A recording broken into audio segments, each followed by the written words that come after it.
Alright, I'm pretty excited about this. I know if you've been following me, you might realize that while I'm trying to do some unification efforts, trying to find how to connect quantum mechanics and general relativity. And I took one more step towards this.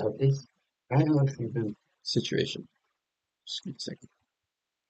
And essentially, I've discovered that we can just take a regular old particle in a box, wave function.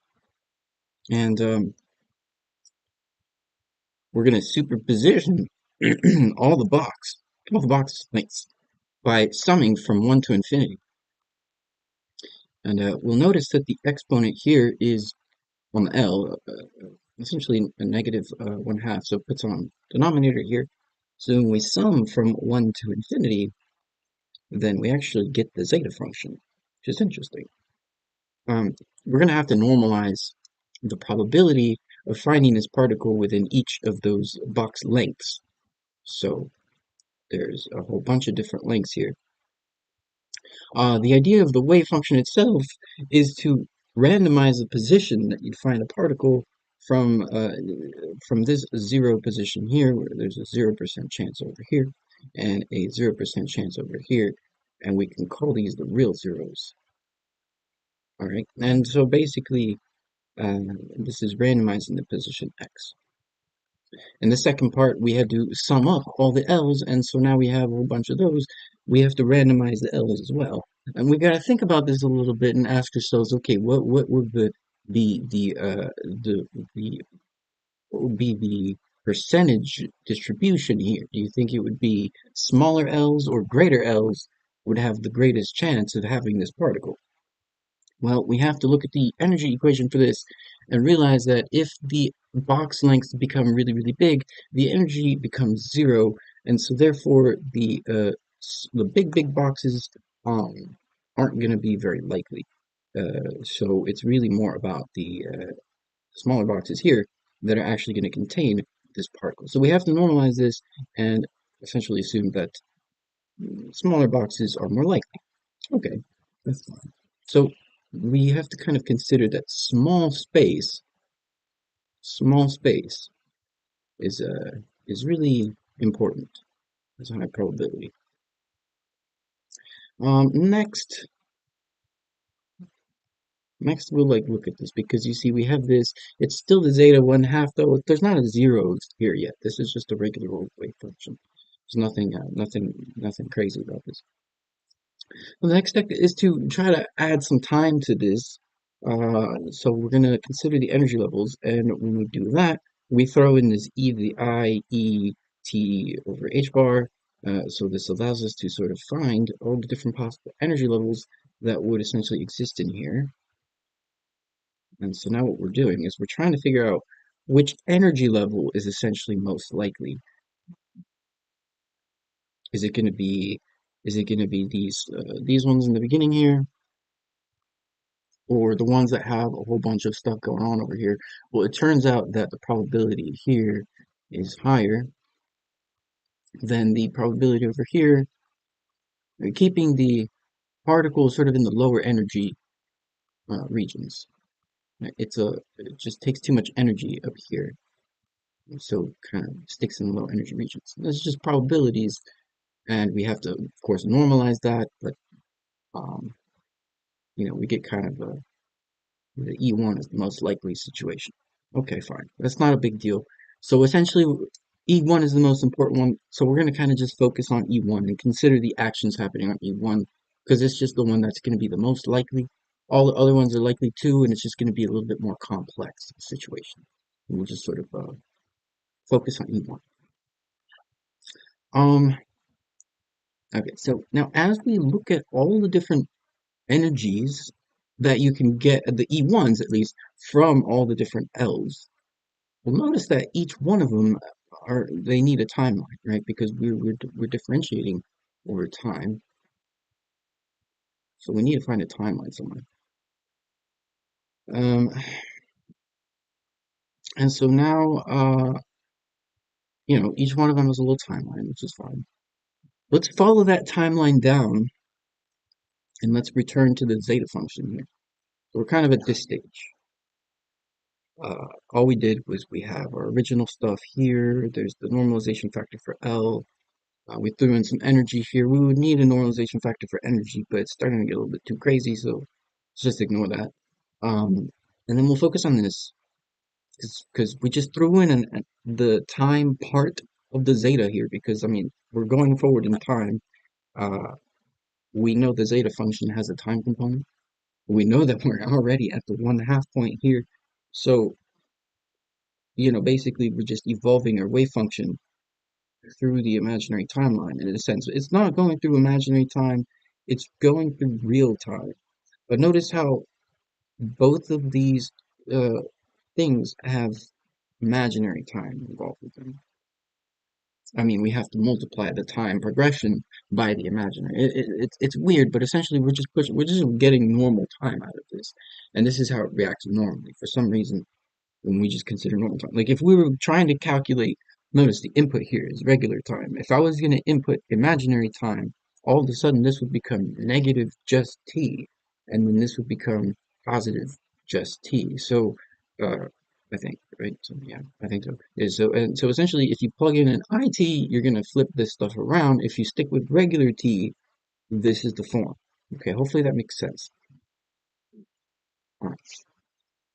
Now, there is a little bit of an issue here. You can't really differentiate properly mathematically if you're going through a segmented timeline here. This is kind of a segmented timeline. It's not continuous. You can't just differentiate it. So we're gonna have to do some tricks. We kind of have to parameterize it and from 0 to 1, and then kind of sum up like basically this little distance here, all these distances we could take as like the difference between that point and that point, and then we call them give them some indices. We're going to sum up all the indices from 1 to infinity, and then we're basically going to parameterize that distance from 0 to 1 in order to differentiate it properly. I didn't really go through the math there, but I mean, that's how you might be able to differentiate this mathematically. We're going to do it more conceptually because the math isn't as interesting. But let's see where we are down here. We're sort of given all the different L's and E's, wherever we are, it doesn't matter. They're all going to have a timeline coming out of it, so that just makes sense. And so where are we now? Let me just try to see. Okay, so we've just basically added timelines and sort of conceptually differentiated it. We're basically breaking this apart into little pieces, and we're following all of them down in a big sum. Where did I put the sum? I knew I had to put a sum somewhere. There it is, right there. We're just summing from 1 to infinity over the m's, and we're going basically these things. We're parameterizing those as 0 to 1, so you're able to kind of just take each chunk of them. Well, that's kind of cool. Just so we can do that in a sense. But now let's notice what we've done.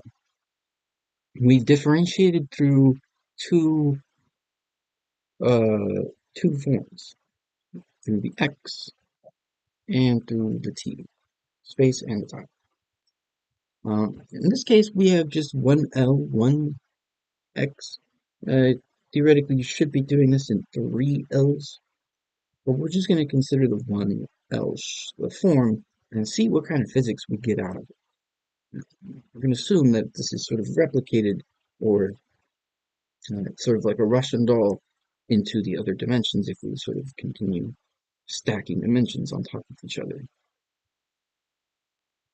So it's important to note that this is a differential area, and a differential area has a fixed area. It's like, if you take your little dx and dt, you get this little area, and when you do move that around, it's always going to be the same size, because otherwise you wouldn't be able to integrate this. So all the areas have to be the same size when you try to integrate this.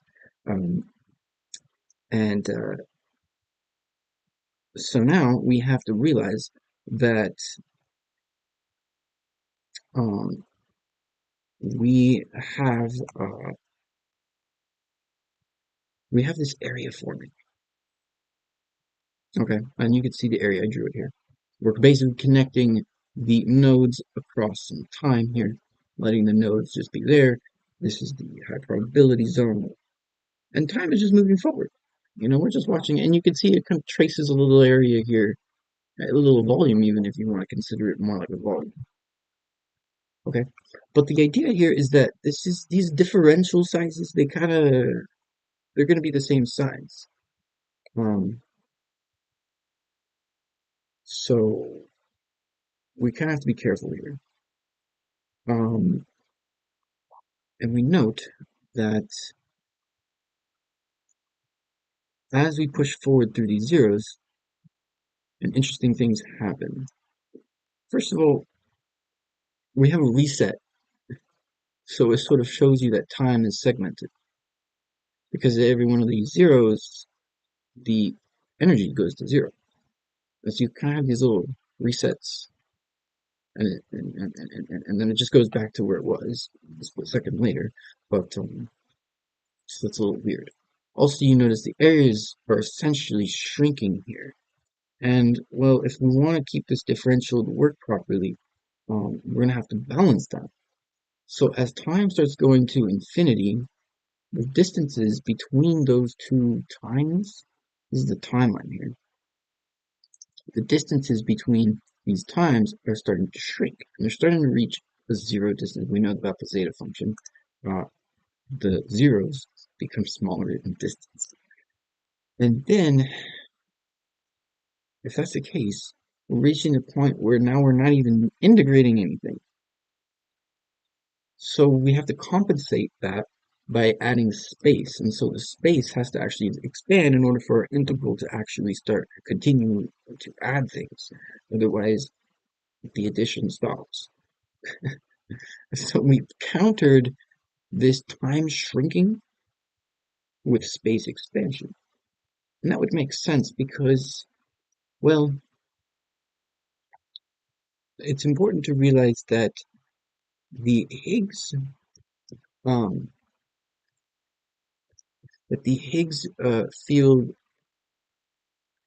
appeared later, and as well as the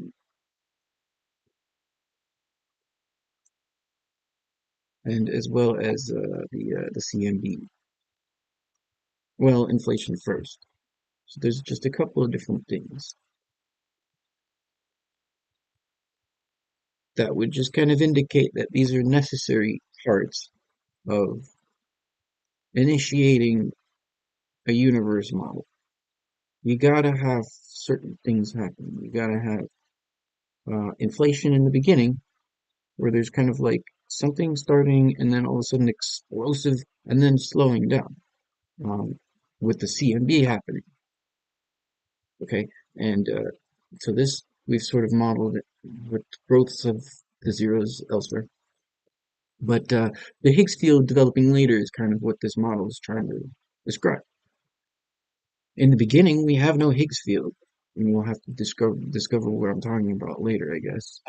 But later, the Higgs field forms, and the Higgs field covers all of space. And so we really need this Higgs field to cover all of space through the space expansion. And the space expansion, of course, was inflation here. This is exactly what this is, inflation. Because in order for the space to expand there rapidly, these times had to shrink really, really small, and then space has to expand to compensate that in order to continuously be able to integrate forward. So now it caused inflation through the shrinking of time. All right. Um, okay. So that's kind of that idea. We'll come back to the whole Higgs field stuff in a second because that's starting to be really important. How do we get this Higgs field? It's starting to emerge. Um, so now we've realized we have this uh, extreme delta x, and there's this wafer thin delta t, right? And and and and and There it is. The wafer thin delta t is essentially Roche-Virginia dx0. So what are we saying? We have a zero right here? Well, not really. This is compensated by being infinite on the side. So we're able to continuously integrate this. Um, so later times are more likely. Well, that was the question. We have to ask ourselves, okay, time is essentially shrinking. Thing is going forward in time, right? Things usually are supposed to go forward. So we would assume, we have to just assume that future times are more probable than past times, because otherwise this wouldn't really make too much sense. We have to basically assume that, okay, if we're anywhere along this line, like right here, it's like we're most likely going to follow the gradient in time, and we're probably just going to go forward in this direction. It's the most likely thing to happen. Although it's possible to go backwards, I mean, in the quantum level, right? Because there's all the space in here. I mean, you could just go right in between. There's no problem mathematically, right? Quantum lines, there's all sorts of things you can do at the quantum level. Um, but now we've sort of squeezed this little field, really. It's basically this little thing that we've squeezed in between zeros. And now there's going to basically be zeros. I mean, this delta t is essentially zero. Uh, so it's all zeros. Everywhere is just pure zero, except for a massive amount of space. Hmm. And so we've essentially built the O field, or the Higgs field, due to this sort of essentially we're differentiating over time and going forward through it. And, it makes sense that forward times are more probable, so let's assume that. So what does that mean? Well, it means that if we are at any particular point in time, or at this now point right here, with an extremely wafer thin time with an extreme massive amount of space, and if we have any kind of temporal fluctuation forwards or backwards in time, then what's going to happen is that each one of these time points have a different energy associated with them. Okay, we've been calculating the energy this whole time, right?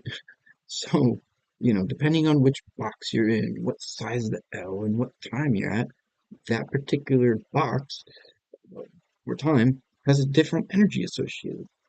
And so the temporal fluctuation that we get going forwards and backwards through time uh, seems to give us delta E, which appears to be the vacuum expectation value that we would find in the Higgs field. Now, all this stuff tends to make a lot of sense.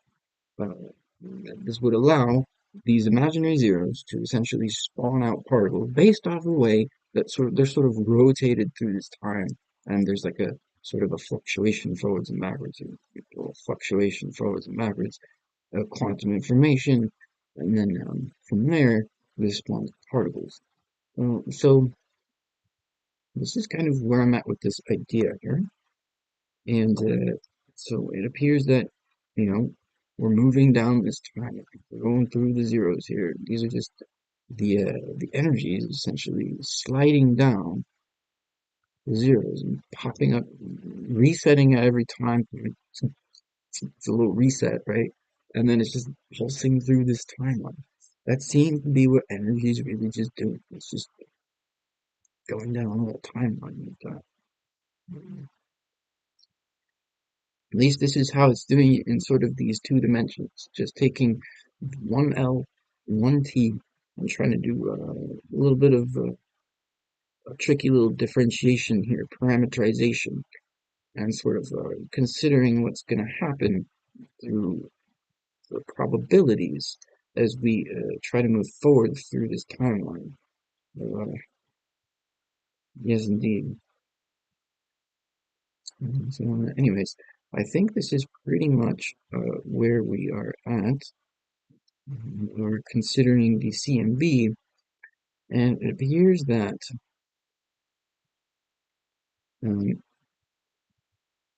if this line were particularly folded up in the beginning, consider we had to differentiate this in a very interesting sense. One way I was thinking about differentiating this would be to use a radius and go from basically, if we use the radius, we could parameterize this from 0 to pi. That would cause a lot of curvature in these lines. The reason I mathematically focused on parameterizing it from 0 to 1 is because I thought of it as a timeline. However, however, uh, it is important to understand, and it's obvious, in fact, now, that imaginary time, remember that stuff acts very much like space, and so uh, the Minkowski metric, usually real time is negative, and well, imaginary time is positive. And so that reflects that imaginary time. We're going down that imaginary timeline. So that imaginary timeline could have been just as well wrapped into a radius. There's nothing wrong with that if we're going down imaginary time mathematically. So we're doing fine there. So we're unwinding these axes. And if we unwind these axes, we essentially realize that these axes would be so smushed together and be so many extreme interactions at that small little level there. Uh, you know, then you would have maybe the flattening out. These axes would start to unwind better, and it would flatten out a little bit more, so that you get more of a flattening of that curve slowly, uncoupling of the of all these different axes, so there would be the forces start to split apart in a sense. And as you get to a more flatter universe, then there's not as much interaction happening, and the photons are free to move and down to zeros as fast as they want, um, without any smashing into all those stuff that would have happened if the axes were all curved up and interacting with each other. This is when the cooling happens, so we can see how the CMB is essentially a result of the essential linear transformations that are now beginning to happen. Before they were logarithmic, actually, before they were exponential, because we had to reverse this process. And you could see what kind of curvature you can get from exponential if you just reverse this logarithmic. It's pretty crazy stuff. So in the middle of space, we have linear transformations happening all the time, and over in the beginning we have